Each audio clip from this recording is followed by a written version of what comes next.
بسم الله الرحمن الرحيم يا أيها الذين آمنوا لا تتخذوا عدوي وعدوكم أولياء تلقون إليهم بالمودة وقد كفروا بما جاءكم من الحق يخرجون الرسول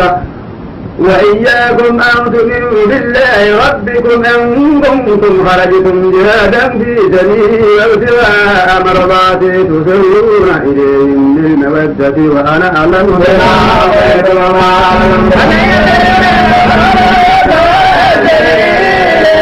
وليعلم الذين نافقوا وقيل لهم تعالوا قاتلوا في سبيل الله أو ادفعوا قالوا لو نعلم قتالا لاتبعناكم هم للكفر يومئذ أقرب منهم للإيمان يقولون